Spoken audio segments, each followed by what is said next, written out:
सांस को रोक कर रखने की कला कुंभक है।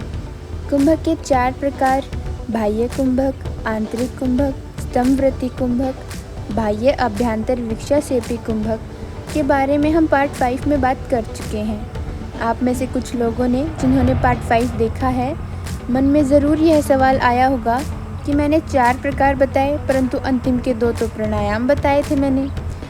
देखिए, कुंभक भी एक प्राणायाम है, उसके प्रकार भी तो प्राणायाम के ही प्रकार होंगे ना, तो कंफ्यूज मत होइएगा। अंतिम के 2 कुंभक प्राणायाम के ही प्रकार हैं। आज हम बात करेंगे कुंभक की विधि के बारे में, कुंभक से क्या क्या फ़ायदे होते हैं इसके बारे में और रखने वाली सावधानियों के बारे में। तो चलिए शुरू करते हैं। किसी भी प्राणायाम को करने से पहले हम शौच और स्नान आदि से फ्री होकर शुद्ध वस्त्र पहनकर किसी भी पवित्र स्थान पर आसन लगा के बैठ जाएंगे। ध्यान रहे हमारी कमर गर्दन सीधी हो, शरीर तना हुआ ना हो, क्योंकि यदि शरीर तना हुआ होगा तो फुफ्फुस भी तन जाएंगे। इससे फुफ्फुस में कम वायु प्रवेश कर पाएगी और कुंभक भी ज़्यादा देर तक नहीं रह पाएगा।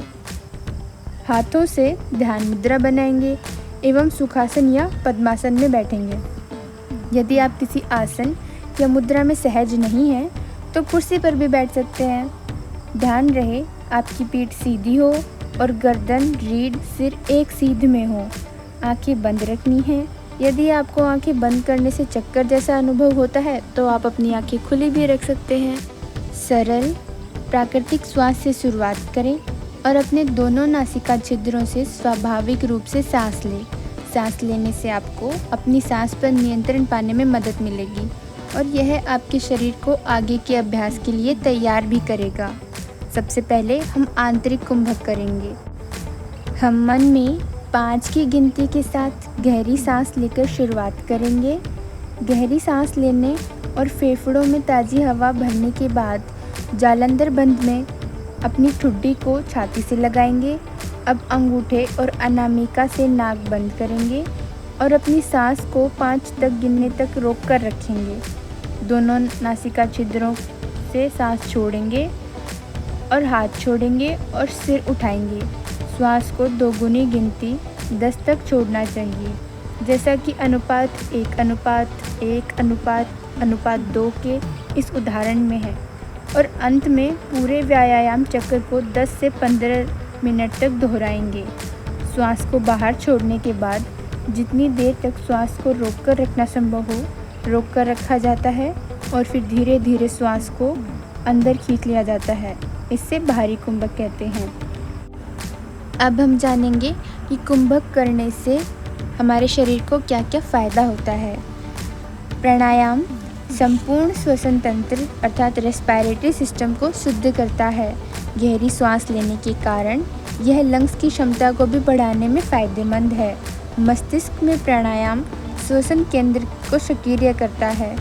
कार्बन डाइऑक्साइड अर्थात CO2 की अवधारणा में वृद्धि मस्तिष्क को बेहतर ऑक्सीजन विनिमय और अवधारणा के लिए प्रेरित करता है।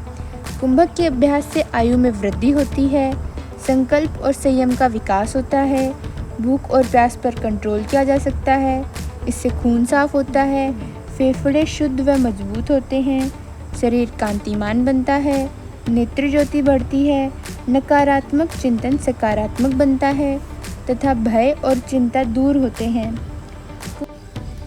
कुंभक को हम एक थेरेपी के रूप में भी ले सकते हैं, जो शक्ति, संतुलन और लय को विनियमित करके शरीर की मांसपेशियों, तंत्रिका परिसंचरण और अंग प्रणाली को फिर से जीवित करने में मदद करती है।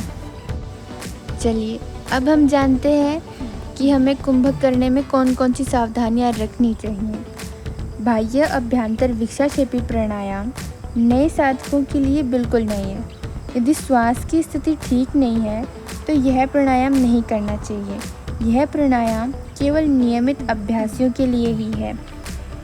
कुंभक केवल स्वस्थ व्यक्तियों के लिए है। हृदय रोगी एवं श्वास रोगी कुंभक ना लगाएं।